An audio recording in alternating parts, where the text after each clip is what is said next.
Welcome back to Flat Tank Journey. My name's Chris. Here's my wedge tank. What do you think? I'm a bit excited. G'day. Here it is. You saw the rear wheel. That was a great success. Now here's the front wheel. Front wheel's finished up for now. Brake plates in, brake pads fitted, got brake pressure, arms fitted. It's all been machined. I'm waiting for some rims to arrive. I've got a front guard, as you can see. And this isn't my normal way of doing things. I don't normally let you see stuff first. But I'm a bit excited. I don't want to hide it anymore. The front wheel looks good. The front guard fits mint. Enjoy the episode. Let's look at this wheel then. This is the wheel that I had hoped to turn into a front wheel for the wedge tank. I bought it at a swap meet in Geelong, about an hour away from me, and paid 100 quid for it, $100. I'm in Australia, so you can convert that to whatever you like. I paid well for it because I thought it was really clean, and it is clean. The hub and the brake surface, besides the dust that's sitting in there from me, are really quite good. What have I done? I knocked out the cup and cone, actually it was the cup I knocked out. Didn't have any cone, didn't have any axle. I took 7/100ths of a millimetre with a flap disc kind of thing out of the bearing surface and fitted modern bearings that are 43 millimetres and the old ones were 42.86. That worked really well. I fitted modern 43 millimetre seals and I made an axle.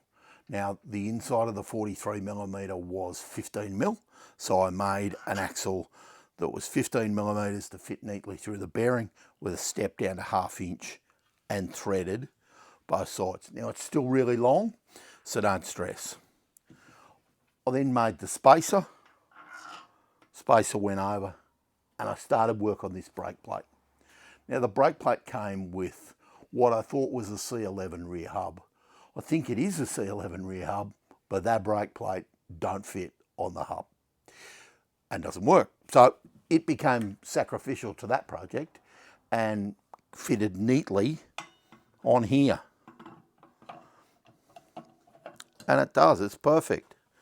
At that point, I got really excited, machined this piece, bit sketchy, so that'd fit in the fork leg, and it does. Bought out this piece for a cam and brake arm that I bought off eBay from India. That actually worked. I thought, hell, this is going to work. Then I bought some BSA Bantam brake pads because this measures 139 millimetres inside. It looks like BSA used the same size hub for a long time. And the BSA Bantam pads I bought in Australia for, I think it was $59.99 Australian dollars. I should have said the seals and the bearings were 25 bucks. So 60 bucks for that, $14 for the brake arm and the cam. So we're going pretty well. We'll tally that up in a minute. What did I have to do to the Bantam pads to get them to fit? Well, not a lot, but I did have to file down the back of them to get them to fit between, and I hope you can see, the recess that's set so the pads don't slide up and down. That actually wasn't difficult. I'm going to confess this lug was too big for the Bantam pads. Obviously the Bantam, I don't even know what this is called, piece is smaller. So I used the mill. You could just push them together and drill them or file them. I milled it out till they fit neatly and turned smoothly. I still wasn't sure that it was all going to work. But anyway, it fitted up and I put the springs on and I'm really pleased with how it looks. And better than that, when you put it on, the damn thing works. And I've actually had brake pressure and it's really good. I made the flat washer and it goes over. Super. Made the nut and that goes on too. Better than that, it fits in the fork leg and that works really well. So there's all the pieces together. What did I spend? 100 on the wheel, $25 on the bearings, and the seal makes 125. I bought the cam for $14, so we're $139. I paid $59 for the brake shoes, so that makes it $198. Let's call it $200. Now the brake plate, it does owe me something because I think I paid $40 for it, and the hub on Gumtree, which is a marketplace here in Australia. So we're at $198. Let's call that $15. Let's call it 12. I'm at $210, and I can probably live with all of that. It seems reasonable to me that would be a fitting operating wheel with new brake shoes, because if I got old shoes rebonded, I would expect to pay, and I've got a set getting done at the minute, I would expect to pay around that $100 mark to have brake shoes rebonded.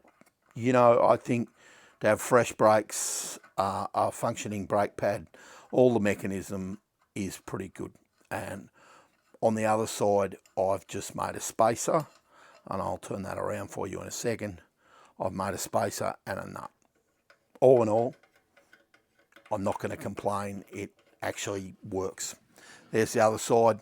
There's a bearing, a seal, a spacer, and the nut's tightened up so that it just leaves the axle in the middle.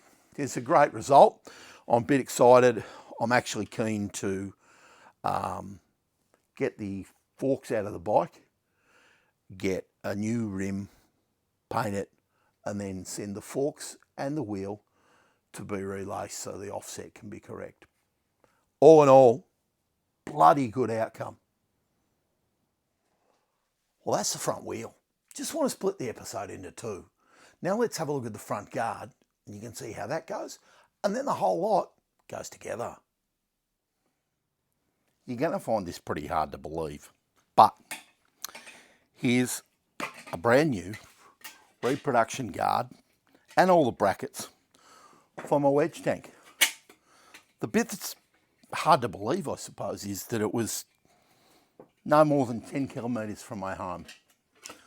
There's a guy who reproduces these from patterns that he has. He makes the guard, he makes the bracket, he makes the mounting tabs, and they are ready to go. They are a perfect reproduction of a front guard. He makes the rear guards as well, and makes various other things for various makes and models of bikes. It's amazing. Within days of buying the bike, I think I still actually had it in the back of my ute when I was out looking for a wheel and I hadn't unloaded it.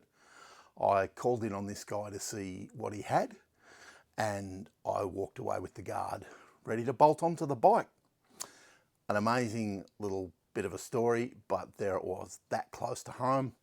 There was the guard, and it needs a bit of filler in places, really, really good sand, but it's in etch primer, and there'll be lot less work than trying to repair the rusted out one I had. I'm going to try and put it on the bike and see what it looks like. The difficult part about the old bikes is that when you go online looking for pictures, you see all sorts of incarnations of the same thing, even things that are immaculately restored, and you wonder which one's correct. So I've seen this bracket underneath, and I've seen it on top, and I don't really know which one's correct. The guy that made the guard would say that underneath is correct, and that's where it goes. So that's how I'm going to start, and I'm just going to put that underneath and see what it looks like.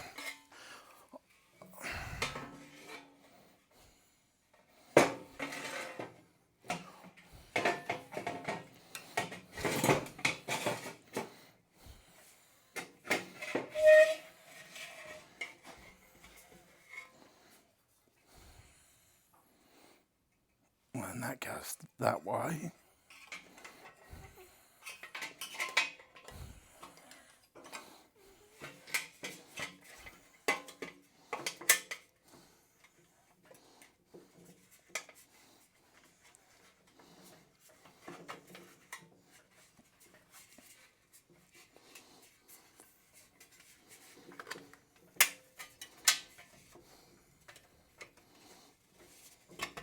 And it goes through.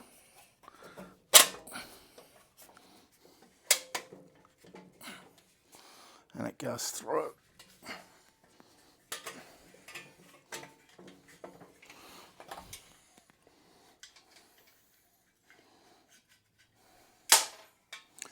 It's putting up a bit of a fight, so I'll bring you back when I've got a better result.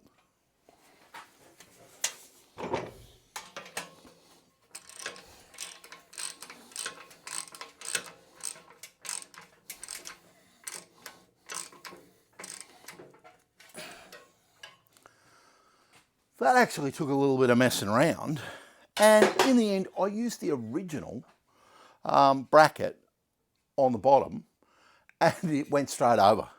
I actually think this hole in the new one is slightly undersized, and this was an extremely tight fit. This was a looser fit. Now, is that better or is it worse? I'm not really sure. However, they both fit, and the guard looks mint. I'm pretty impressed. I might drop the front wheel back in and we'll get a better look at the whole thing. There's a lot left to do, but I consider that was a big thing to get hold of, and so close to home. Good result. I reckon this is going to look pretty good. Pretty optimistic, if I'm honest. The front wheel's hard to get in. It always wants to put up a fight. So don't be surprised if you hear me cuss or curse.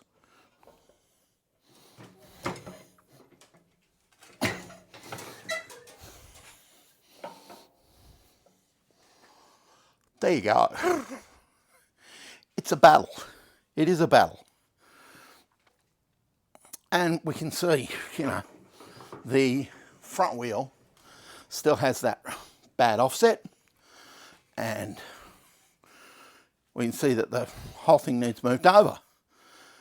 However, that actually fits, and that actually works, and I'm a bit pleased with that.